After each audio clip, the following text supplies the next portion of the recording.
Are you not getting enough astrology stuff? And now you're back for another episode of 10 Minutes of Astrology where I talk to you about Mars in Pisces. Well, thank you for coming. You should press every button in existence for me because you love me. Don't I look pretty? By the way, I did my hair. I cut my hair. Isn't it gorgeous? You should tell me my hair is gorgeous in the comments. So, Mars in Pisces from February 2028 to March. And let's get started. By the way, in the comments, I have a link to my astrology predictions playlist where you can listen to all of my upcoming predictions in chronological order based on the time period that those things are happening. And if you want a reading, I'm booking about a week in advance right now. With some blackout dates for the holidays. So you should definitely reach out to book a reading with me. They're not even that much, and I can give you a ton of information in 45 minutes for $30. Like, come on. Or you can just want to talk to me and I'll just talk to you about whatever because I'm cool like that.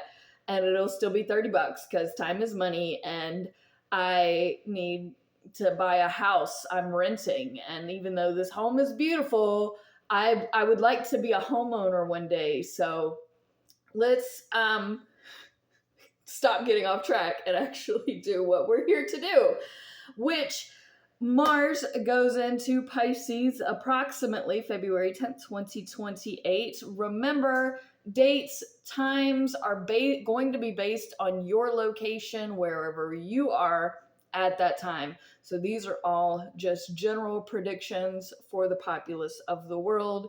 More detailed information will be given when you reach out and book.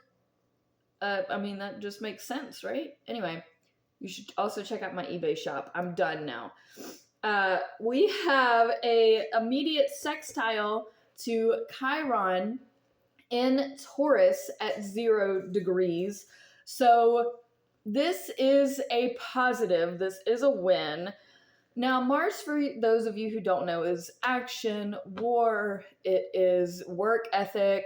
Then we have Pisces, which is all of the zodiac combined into one sign. So it's a lot. It's emotional, it's mental, it's intuitive. So every single sign is in with Mars. Now, Mars's home placement is not in Pisces, it's in Aries. So in Pisces, it's going to be lazier. It's going to want to sleep around and lounge around more, do more drugs. So be careful with the addictions and getting too lost in like the dreamy world where it's not really reality, because Pisces is the most ethereal, kind of untouchable sign. So they are the sign of the fish swimming in two different directions. So you can't really pin them down. Not that they're meant to. Their highest form is the whale. The sextile to Chiron in Taurus, even though it is 0 degrees, sextiles are beautiful, positive things. So I would like to view this positively. It's about health. It's about how we're acting in this kind of strange new way that is unfamiliar but comfortable, because Taurus is creature comforts. So the 0 degrees gets me though, because 0 degrees usually means it's the worst of something. So this unsure footing that we've all been feeling, this uneasiness, this waiting for another shoe to drop, is still at play. Even though there's a lot of good things going on, has it been too good to be true? Like, is this just a period of good and wellness, or should we be like sus? Time will tell. We also, during this same moment at 1 degree, have stuff going on with the nodes. I feel like each video, I'm like, I never talk about the nodes because I haven't done videos, and then I proceed to talk about the nodes and all the other planets that I haven't talked about. So forgive me, but they've been making a lot of major, because the North Node is what you strive to be, and the South Node is what you fall back on. And because we've been having so many large-scale community stuff where we're trying to reach our highs and we're battling the people that are the lowest of the lows, it just makes sense to continue bringing it up because it is so important. So that's why I continue to do that. Now, this is a semi-sextile and an inconjunct. By the way, this Mars in Pisces is going to be learning and teaching everyone and everything. And it's like Pandora's box has opened and you're teaching people how to sort through the box. You're learning how to sort through the box. There's a lot going on. Now, obviously, I haven't talked about Pandora. I haven't talked about any of the meteors, any of the asteroids, any of the other planets, moons, because that's so far away from my barometer right now that I can't even imagine doing all of those videos. And I haven't even looked at what all of those other planets are doing because I'm doing a lot of base planet stuff with this series. So if you want me to do more like asteroids and meteors and moons, then you should definitely fund me. At the very least, you can just send money to #ShayKMB because you're nice and you love me and you want me to do this forever and always have time for it because I'm doing this before I go to work. So we have a lot of learning to do with the semi-sextile to the North Node in Aquarius. So in this instance, Mars is going to be teaching the North Node how to act for like the highest self and the moral self. And then the inconjunct to the South Node in Leo, this is going to basically be swimming around the bowl and swimming around people's egos and the fragility, like fragile masculinity stuff. Like we're just gonna be like bob and weave. This is a lot of bobbing and weaving, but it's gonna be a lot easier now because you've learned more intuitive intelligence, you've learned more emotional intelligence. We've all done a lot of processing with all of the stuff that had been happening in Aries between 2025 to 2028 about this time. So we like are mastering being able to have the foresight and bob and weave. So it's not going to be nearly as hard. Then we have a semi-sextile to, and by the way, at some point the nodes are going to be squaring Chiron. So that's like a big thing about, up at, and it's at 0 degrees. So it's like, moving on.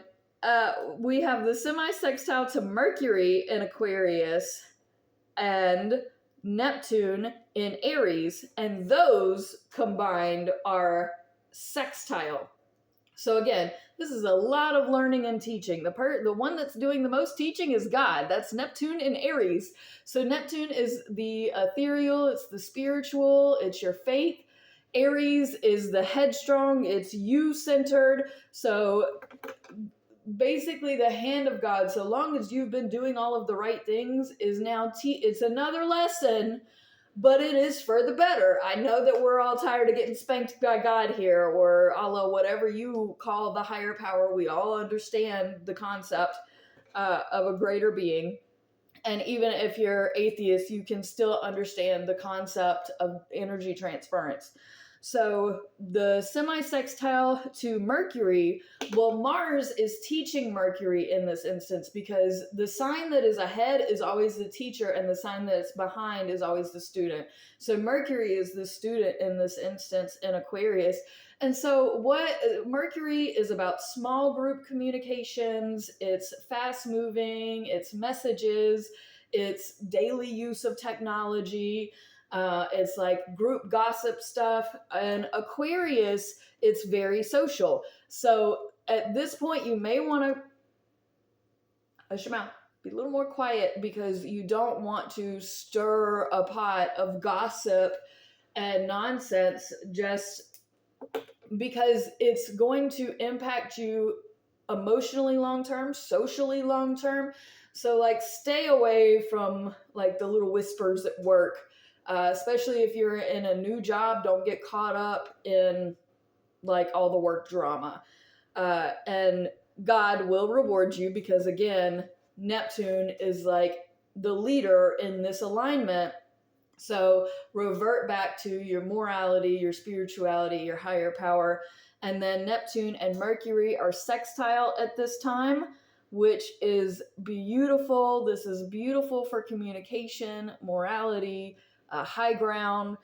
So this is very good. And then that's at 4 degrees. Then at 5 degrees, Uranus sextiles Neptune and squares Mars.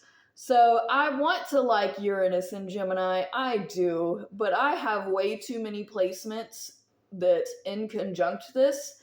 In addition, Uranus in this position being square and sext, it just is like chaotic nonsense in 100,000 directions. It just, so be prepared for like the reshuffle and the, you know, just anything could happen. Be prepared for aliens or just something completely random and chaotic and is just going to throw a monkey wrench in it just for funsies. We have the sextile to Neptune is good because this chaos could be good for you spiritually, but the square to Mars in Pisces is like, I was just getting my little fishbowl and my little fishbowl home all nice and neat and comfy and like my little spirit space and all, and just throw a tornado into it and you gotta, but God says it'll be fine, so it'll be fun. I love God. I really do. But sometimes the monkey wrenches just really aren't necessary. I'm going to calm down. I told y'all in a previous video I was going to find my center, and I still haven't done that.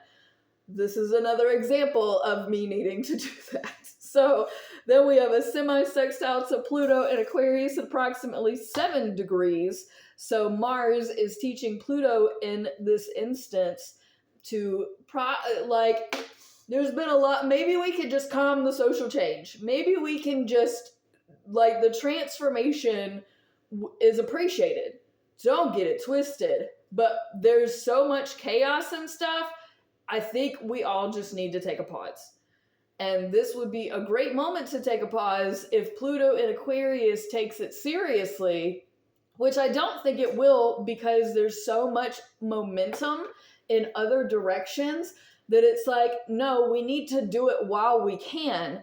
So take that for what you will. Are you going to dampen the flow just because there has been so much going on, or you're just going to let it keep going because spirit and your actions say you probably need a break. You probably do need to take some rest and take some time and recuperate just for your mental, emotional health. But there's also a lot of work that needs to be done. So take that for what you will. We have Saturn and Venus conjunct in Aries, in conjunct. And by the way, the technical term is quincunx, but I feel like I don't pronounce that correctly, and a lot of people won't relate to that as well if I say that term. So that's why I say in conjunct. It's usually easier on the ears and easier to follow. But just for all of my astrology nerds that will probably be like, that's why I do that. So this is a lot going. Now, I don't like Venus in Aries. I don't like Saturn in Aries. I don't like Jupiter in Virgo. All of these things. So Venus is the heart. It's relationships. It's all of these people that you interact with. It is conjunct Saturn, which is the right thing to do. Now, both of these are in Aries, which is selfish, ego, me first. In conjunct, which means it's irritating to, and Jupiter irritates Saturn and Venus, to Jupiter in Virgo, which is large scale, grow it bigger, communication, and the rigidness, perfectionism. So these don't align whatsoever, and there's a big thing. So when I tell you the work drama or the life drama or whatever drama, just shush through it. Just let them spiral and be out of control. But if you get caught up in it, because we're so close to Jupiter in Libra, you could get legally caught up in it. So this is your due warning that during this time when there's a lot of movement, a lot of drama, and a lot of he said, she said, this and that, and you are going to take a dominant stand and be right and be your centered self and come from it's me first, I'm going to do for me. People are going to take that the wrong way. They're going to take that as you're being big-headed, you're being da-da-da-da-da. They're going to turn it around on you, and then look at you, you're now the problem. So, and they're going to, because Virgos have a way of twisting things in their favor to make them look good and you look bad. So to avoid this, just smile and nod, more bees with honey, be oh so very sweet. And when someone tells you that you're wrong or tries to put blame on you, no. Now that may still get you caught up in the legal system. That may still, they may just not believe you, or, just everybody has somehow turned against you. You could still end up going to, there's a lot of things, because Aries is the most volatile, in my opinion, sign of the zodiac. They're the most, they're inconsistent. They're the most reckless and explosive sign. So whatever it is that you end up doing in this situation, I don't want it to blow back on you. And in America, at least, we have the right to remain silent, and I highly, highly recommend you take it so that you don't incriminate yourself, or you don't set yourself up for failure, you don't regret something that you say. And if you have to speak, be calm, be courteous, be very nice, be very kind, and you can be firm, but just know this may be a no-win situation, that no matter what you do, it's gonna come back on you. And we're all facing that. That's why I'm going so far past my 10 minutes to really be like, no, take this seriously, because this is very important and can change the trajectory of your life if you don't handle this the way you need to. Then we have Mars in Pisces, opposite Jupiter in Virgo. Again, this is a matter of choice. Oppositions, you can choose to do the right thing, you can choose to do the wrong. It is your choice as to what and that's the thing about astrology that a lot of people don't understand, is that what we predict as astrologers as to what's going to happen, number one, God is going to laugh at all of it and be like, oh, you said this, we're going to twist it just a little bit, and so it's not going to be exact. So it's never an exact interpretation. It is a best guess, knowledge-based interpretation based on the mathematical alignments of these things. And I use historical astrology, so I use what things have happened in history during different transitory positions in order to predict the future. So when I say that, yes, the human nature and our free will also have an impact and are also at play here, an opposition is really the best place to highlight. This is where the free will of human beings come in, because whatever it is you do is what's going to come after that. It's the consequences of it. So I can predict positivity all day long, but if you blow up the world, what am I supposed to do with that? That was your choice, right?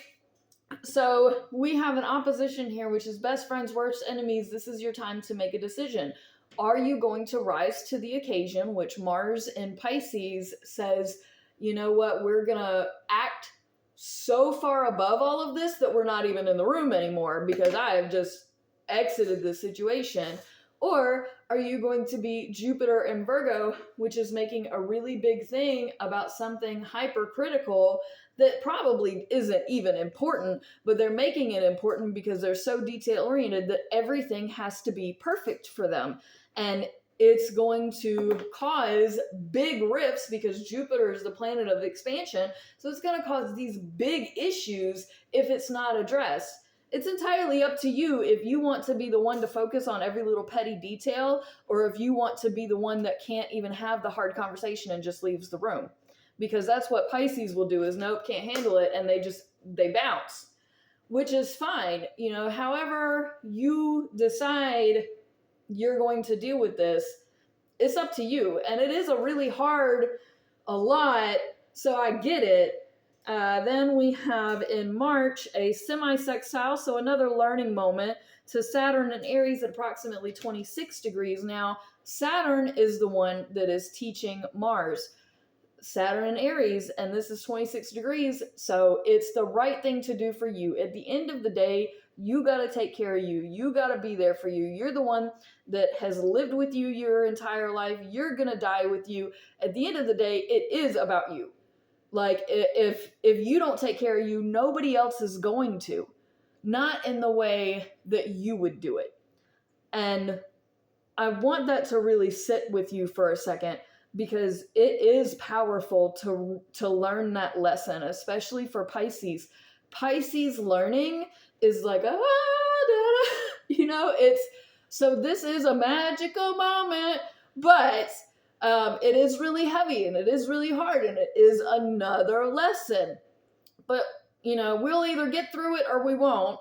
But with all blessings and all love, I hope we do. Then Mars goes into Aries approximately March 20th, 2028. This has gone on for a very long time, but I so appreciate your watching. If you have made it this far, know that I appreciate you. Thank you. And if there's anything I can do, please reach out. Lots of love. Peace out, fam. Oh, I didn't do the thing. Hold on. Do you want to see a kitty real quick? Hold on. I'm going to show you kitties real quick. Kitties! Hey!